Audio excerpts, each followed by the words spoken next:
مش مصدقة، حرفيا مش مصدقة يا جماعة. ساعتين كاملين خلصتهم. حاسة يعني مش متزنة خالص دلوقتي. يلا باي باي. رجعت لكم داي 7 بعد ما خلصت داي 6 امبارح، واللي هو كان ان انا اعمل تحدي 3 ساعات من غير سوشيال ميديا. داي 7 النهارده هيبقى حلو ومبدع، لان انا حاطه يعني حاجه حلوه كده، واللي هو ان انا اعمل فن طي الورق او اللي هو الاوريجامي. الاوريجامي ده هي المفروض انها حاجه صينيه منتشره يعني في شرق اسيا عموما، اللي هو ان انا اجيب ورق واعمل منه اشكال. تمام. الاوريجامي متنوع، وانا اصلا يعني اي حاجه يدويه ما بعرفش اعملها، فهنشوف مع بعض كده اهو يعني افكار الاوريجامي، ونشوف من بنترست برضو الصور نقدر نعمل ازاي الاوريجامي وكده، وطريقه تعليم الاوريجامي، واحاول معاكم كده يعني نشوف نطلع حاجه كويسه. يلا بينا مع بعض. خلينا نشوف تعريف الاوريجامي الاول. تعريف فن الاوريجامي. الاوريجامي هو فن تقليدي ياباني اصلا، مش صيني يعني، عشان بقولك هو شرق اسيا. والمشتق من كلمتي اورو بمعنى يطوي، وكامي بمعنى ورق. يهدف هذا الفن الى تحويل ورقة مسطحة مربعة عادية من خلال تقنيات طي دقيقة الى مجسمات ثنائية او ثلاثية الابعاد تمثل حيوانات، طيور، ازهار، واشكال هندسية متنوعة. النشر الاوريجامي في اليابان، يبقى هو ياباني. تعمل بقى حاجات منه كتير قوي. تمام. فخلينا نشوف كده صور للاوريجامي يعني. ما شاء الله. مثلا نبذة مثلا على اللي انا شفته ده يعني فراشه يعني. وقابلوني لو عرفت اعمل فراشه. اوريجامي قطة. انا اخري ممكن اعمل مركب. بطة او كتكوت، بطة او بطة صفراء.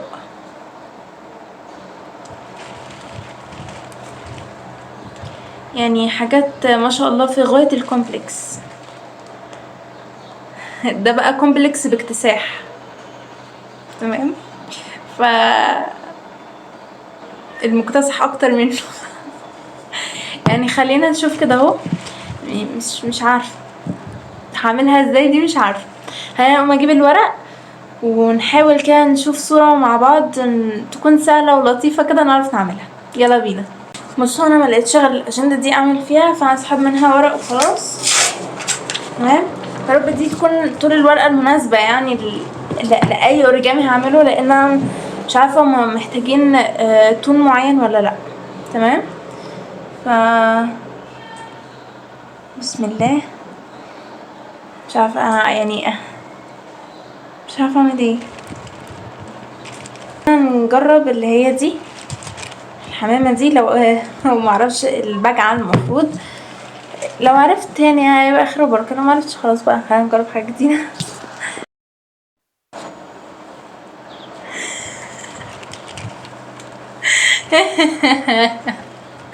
انا في حالة انهيار عصبي. ايه دي؟ فراشة. او ماي جاد، فراشة.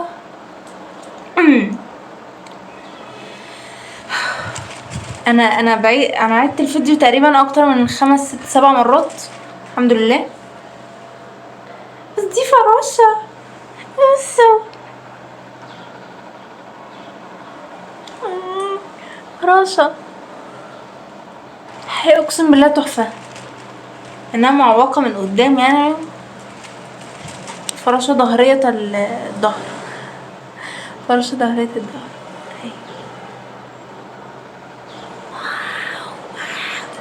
الله. والله الاوريجامي ده تحفة. او تحفة. خلينا نجرب واحدة تانية. المحاولة الثانية. المفروض ان انا اعمل اوريجامي قطة اوريجامي. تمام، مش عارفه باينه ولا لا. قطة اوريجامي. انا بقى عملت قطة عويقي.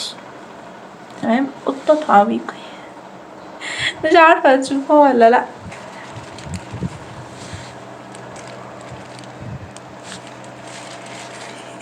زورة صورها لكم عدل. السلام. اوريجامي تعويقي. يا نهار ابيض. المفروض ان هو خاتم قطة زي اللي هي عاملاه ده بالظبط. خاتم قطة ان شاء الله، يعني خاتم تعويقي. هنقيسه كده نشوف. يا رب يجي مقاس يعني.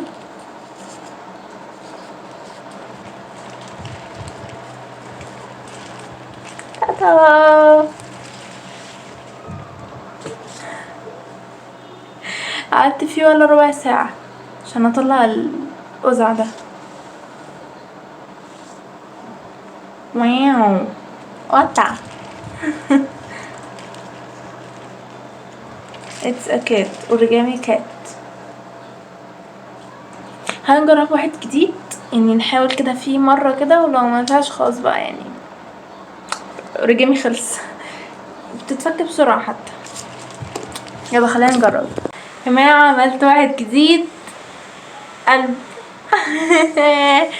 هو بقى عمل ايه؟ هو حط القلب جوه. اصبروا ثانية. حطه في ورقة عدلة اهو. هيبقى بالشكل ده. هو هيقع مش ممسوك كويس. واو، بصوا شكله تحفة.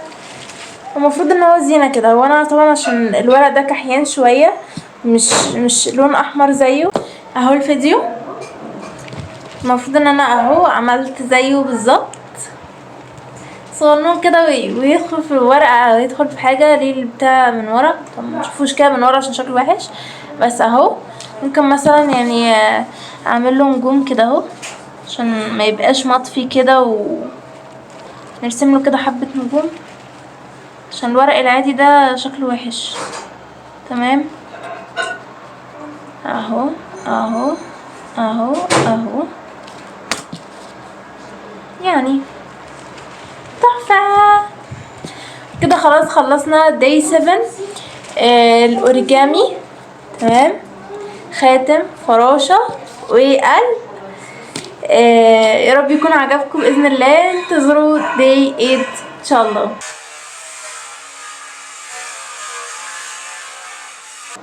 رجعت لكم داي 8 النهارده بعد ما خلصنا داي 7 امبارح، واللي هو ان انا اعمل فن طي الورق او اللي هو اوريجامي. داي 8 النهارده هيتكلم عن ان انا اتعلم اساسيات بايثون. بايثون ده من اهم الحاجات اللي بيتم تعليمها للشخص اللي بيبدأ عايز ان هو يتعمق في البرمجة او كده. فبايثون ده برضو حلو، حاجات متفرعة كتير قوي في البرمجة، بس قلت اما اختار بايثون يعني حاجة مشهورة ومعلومة كده، فيها طبعا اكيد طبعا فيها تفرعات، بس يعني خلينا كده نعرف اساسياتها ونشوف بتتكلم عن ايه. انا معرفش حاجة لسه، معرفش بايثون ده بيتكلم عن ايه او ايه متمحور على ايه بالظبط، انا معرفش. فخلينا نشوف مع بعض كده اهو الاقتراحات يعني، او مين هو بايثون اصلا. تمام، فخلينا نشوف كده مع بعض.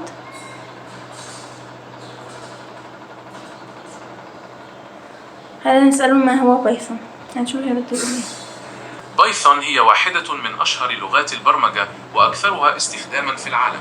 تميزها بساطتها وسهولة قراءتها، وكأنك تقرأ لغة إنجليزية بسيطة، مما يجعلها الخيار الأول للمبتدئين والمحترفين على حد سواء.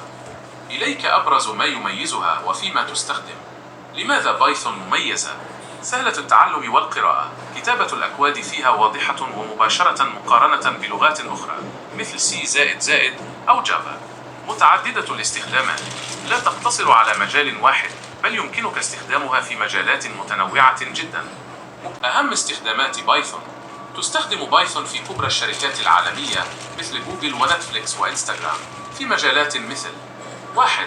الذكاء الاصطناعي وتعلم الآلة AI وماشين ليرنينج هي اللغة الرقم 1 في هذا المجال بفضل مكتباتها القوية.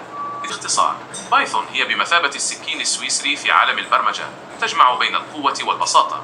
هل تفكر في تعلم البرمجة وتبحث عن؟ خلينا بقى نبدأ مع بعض كده اهو. احنا عرفنا بايثون مين هو، حرفيا بيستخدم في كل حاجة، وهو الأداة اللي بيستخدمها معظم الشركات زي ما هو قال كده اهو. فخلينا نعرف، اقول له عايزة اتعلم هندسة بايثون، اتعلم ازاي؟ الخطوة الأولى فهم المفاهيم الأساسية في أسبوعين. لا تحاولي حفظ الأكواد، بل افهم المنطق وراءها. ركزي في البداية على هذه المواضيع بالترتيب: المتغيرات وأنواع البيانات variables و data types، كيف تخزنين النصوص، الأرقام والقيم داخل البرنامج، العمليات الحسابية والمنطقية، كيف يجمع البرنامج ويطرح ويقارن بين الأشياء. لست بحاجة لتحميل برامج معقدة على جهازك، يمكنك البدء فورا من المتصفح.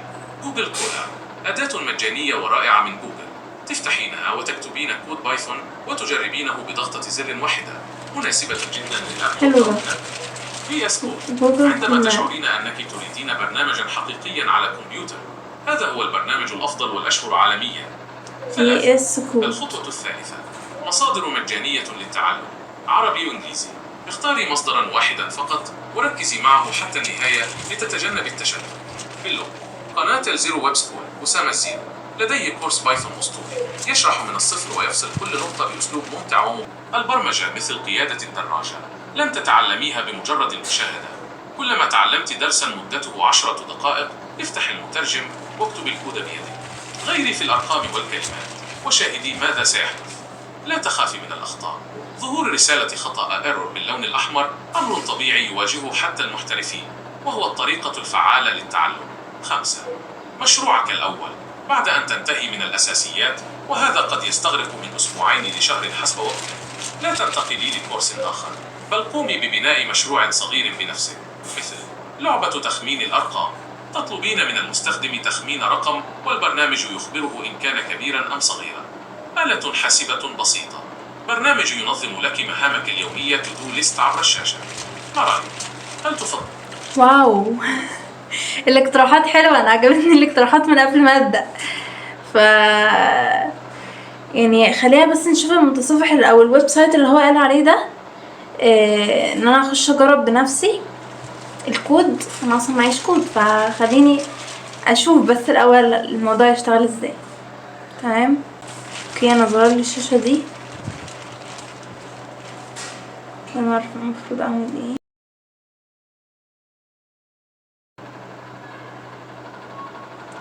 المفروض أكتب كود يعني هنا.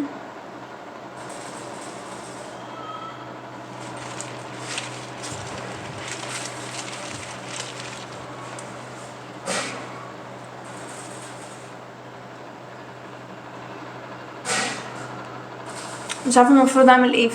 خلينا اشوف القنوات اللي هو رشحها لي دي، اتعامل ازاي مع بايثون. بعد كده بقى نيجي بقى نحط بقى الكلام اللي هم قالوه، عشان حاسه ان انا مش عارفه حاجه خالص، مش عارفه المنظر ده، مش عارفه. بصوا، هو انا الى حد ما عرفت اتعلم اساسيات كده حبه صغيرين، لسه ما كملتش.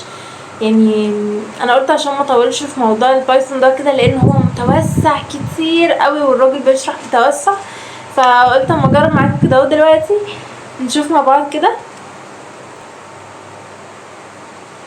يعني اللي انا اتعلمته هو اللي انا اتعلمته. تمام، وفي حاجه معينه كده اهو، اصبروا هكتبها لكم.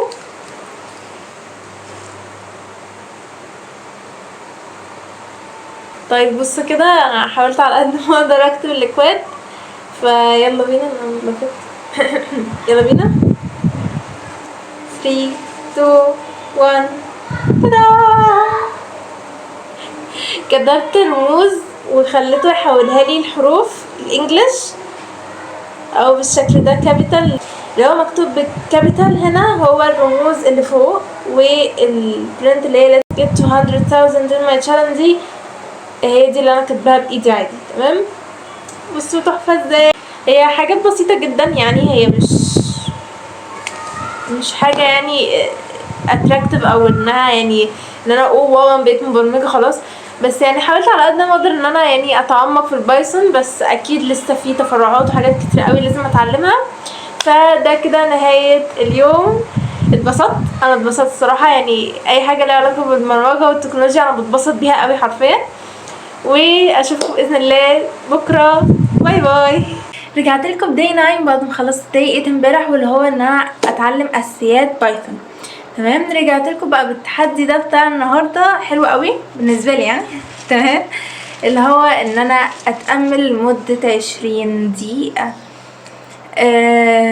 هو حلو، هو هيبقى بالنسبه لي حلو لان النفسيه بقى والضغوطات بقى وان انا افصل عن العالم وكده، واكنلي كده في مكان واقعد اتامل بقى من حواليا كده، هيبقى حلو الصراحه. تمام، وانا افضل يعني معظم الناس تبقى تعمله او كده، يعني بيفصل الدماغ عن كل حاجه ويخليه في راحه كده واسترخاء.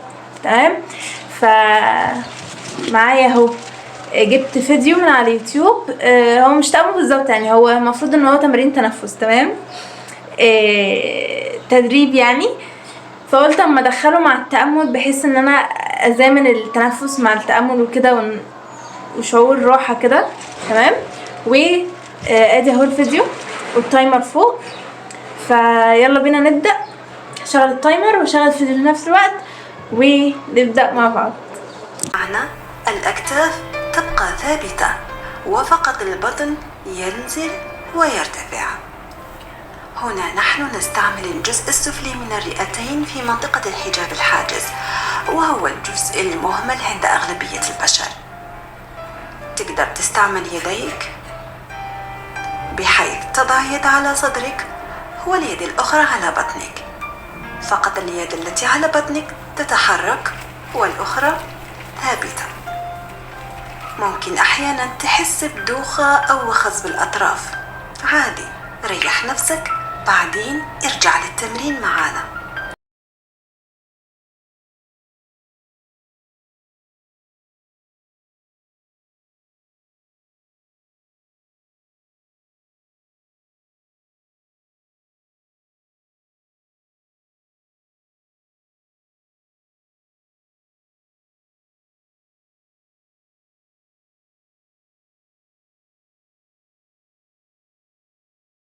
بصوا، انا بفكر ان انا اكمل 10 دقايق الباقيين دول تأمل عادي من غير اي حاجة، من غير تنفس، عشان التنفس كده يعني بدأ ان هو يوجع لي قلبي. عشان ما كملش في التنفس كتير كده اهو، فخلينا اتأمل عادي خالص جدا، تأمل طبيعي اللي بيتأملوا انتم المتأملوا. ماشي، فيلا بينا نكمل 10 دقايق دول تأمل.